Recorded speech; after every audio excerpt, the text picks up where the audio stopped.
Saya katakan di sini bahwa saudara Jenderal Polisi Sulistyo Sigit tidak beretika, bahkan cenderung kurang ajar. Tidak pada tempatnya seorang Kapolri bicara seperti itu. Dia kira, Sigit kira Pak Prabowo itu boneka. Ada peraturan baru. Ada peraturan baru. Peraturannya dibuat pada tanggal 21 Februari 2021. Yaitu PP nomor 18 tahun 2021. Yang isinya antara lain Giring tidak lagi diakui sebagai barang bukti kepemilikan tanah. Apabila ini dilakukan, maka Buser senang sekali. Buser senang sekali.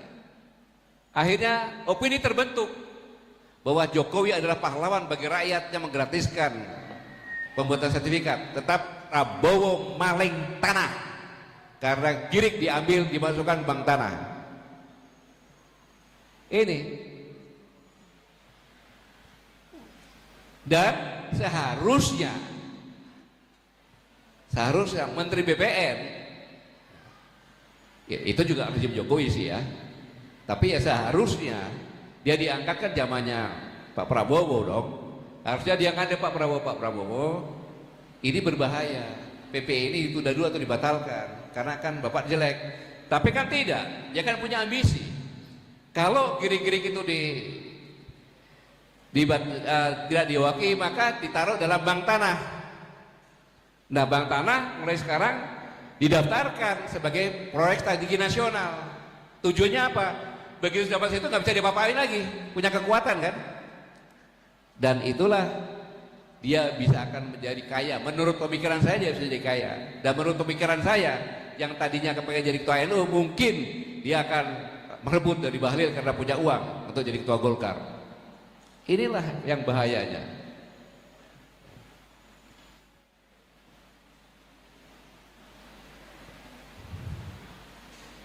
Inilah cara cerdik untuk mengajukan Prabowo. Dan selanjutnya yang paling bahaya, silakan simak ya. Mohon maaf Bapak-bapak dan Ibu-ibu sekalian, kami tentunya institusi Polri menolak kalau sampai ada usulan Polri berada di bawah Kementerian Khusus. Dan saya minta seluruh jajaran laksanakan ini, perjuangkan sampai titik darah penghabisan. Terima kasih. Ya, ketika Kapolri menyampaikan pernyataan akan pertahankan posisi institusinya sampai di daerah penghabisan dan memerintahkan semua jajarannya, alarm darurat demokrasi berbunyi keras. Alarm demokrasi berbunyi keras. Itu yang disampaikan Kapolri itu bahasa konflik, bahasa tekanan kekuasaan, bahasa intimidasi. Ini puncak dari 3 kali pembangkangan kebijakan terhadap negara oleh Kapolri. Yang pertama, membentuk tim reformasi tandingan, menerbitkan peraturan kepolisian nomor 10 dan mengunci ruang koreksi walaupun sudah ada Mahkamah Konstitusi. Ketiga, kini menantang di ruang publik secara terbuka dengan diksi ekstrim. Ini sinyal bahaya bahwa disiplin konstitusi sedang diuji secara terbuka. Pertanyaan sebenarnya, tantangan itu ditujukan kepada siapa sih? Iya dong, dia menantang kan? Tantangan itu kepada siapa? Pertanyaan mendasar yang tidak boleh dihindari harus dijawab itu. Siapa sebenarnya target tantangan Kapolri? Artinya Kapolri sedang menguji batas kewenangan Presiden sebagai memegang mandat konstitusional tertinggi. Pesan implisitnya jelas kepada Presiden, jangan sentuh struktur Polri. Pernyataan ini menciptakan tekanan simbolik pada Presiden. Dan ini saya sampaikan, saya lulusan Akademi Militer, Sigit juga sama-sama pernah di Akademi Militer. Sebagai seorang Kapolri, pernyataan ini, pembangkangan ini merusak institusi Polri yang sama-sama kita cintai oleh satu orang yang namanya Sulistyo Sigit. Saya katakan di sini bahwa saudara Jenderal Polisi Sulistyo Sigit tidak beretika, bahkan cenderung kurang ajar. Tidak pada tempatnya seorang Kapolri bicara seperti itu. Dia kira, Sigit kira Pak Prabowo itu boneka yang bisa timang-timang, tidak punya mata, hanya gambar mata, tidak punya telinga, tidak punya mulut, semaunya dia berbuat. Kurang ajar ini namanya.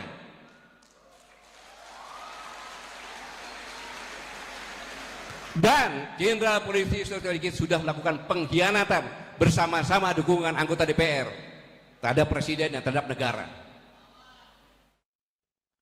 Ini luar biasa.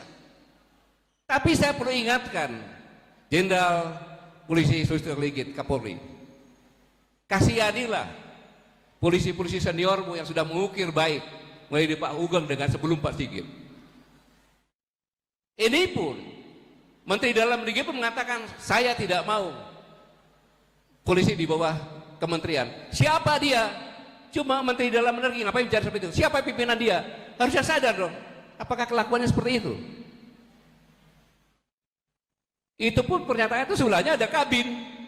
Dulu sama Kabin itu ngomong seperti itu. Bayangkan. Jadi dikiranya Jenderal Polisi gitu Pak Prabowo sebagai boneka. Bisa dia mainkan. Saya ingatkan Jenderal Polisi Sulistyo Sigit, Presiden kita, Jenderal TNI Purnawirawan Prabowo Subianto, itu adalah mantan Danjen Kopassus pasukan khusus, mantan Pangkostrat. Tidak ada apa-apanya kamu. Dan dia sekarang presiden sekaligus kepala negara. Jangan dianggap boneka. Itu kurang ajar. Saya gini karena saya sebagai warga negara, saya punya hak bicara untuk melindungi presiden saya. Hak saya itu. Kalau saya diam, berarti saya seperti apa ya? Apa? Kalau dikatakan binatang paling jelek juga nggak ada itu kalau penakut. Apapun semut pun kalau dia ngigit kan. Jadi kita harus bicara seperti itu. Itu pengkhianatan terhadap presiden sebagai pimpinannya. Undang-undang dasar, undang-undang Polri tahun 2002 pasal 8 ayat 1, polisi di bawah ya, kepolisian Republik Indonesia di bawah Presiden Republik Indonesia. Jelas kok, atasannya ditantang, itu kan gila itu. Tidak apa-apa biar dengan, karena kecintaan saya terhadap Korps Tribata. Kasihan itu polisi yang di jalan capek-capek, ya kan? Kasihan polisi-polisi lainnya lagi. Mereka jadi dimusuhin. Jangan memusuhi rekan kita polisi-polisi yang lainnya. Ini hanya perbuatan satu orang yang namanya Jenderal Polisi Sulistyo Sigit yang merusak nama Korps Tribata. Iya, menganggap presiden boneka. Lalu pertanyaannya kita lihat aja. Kalau tidak ada perubahan, berarti silakan analisa sendiri. Ya boneka beneran kan gitu. Tapi saya yakin beliau seorang patriot. Beliau orang yang tahu etika. Beliau orang yang sangat menghormati senior. Apa pangkatnya senior, kalau lihat pasti dia samperin dan dia salamin. Pasti dia salamin. Itulah Pak Prabowo. Dan ini pasti dia tahu benar. Ini adalah suatu pengkhianatan yang luar biasa. Jadi saudara-saudara kalian, ketika satu institusi merasa kebal, lahirlah negara dalam negara. Itu bukan stabilitas, itu bom waktu kekuasaan. Negara kuat bukan aparatnya keras, tetapi karena kontrol sipil yang tegas. Saya ulangi, karena kontrol sipil yang tegas. Jika negara terus diam, bencana mengintai. Karena diam berarti arogansi aparat dilegalkan, supremasi sipil dimakamkan, intimidasi dinormalkan, kepercayaan publik runtuh, ledakan sosial tinggal menunggu waktu. Ledakan sosial tinggal menunggu waktu. Download Tribun X sekarang. Menghadirkan lokal menjadi Indonesia.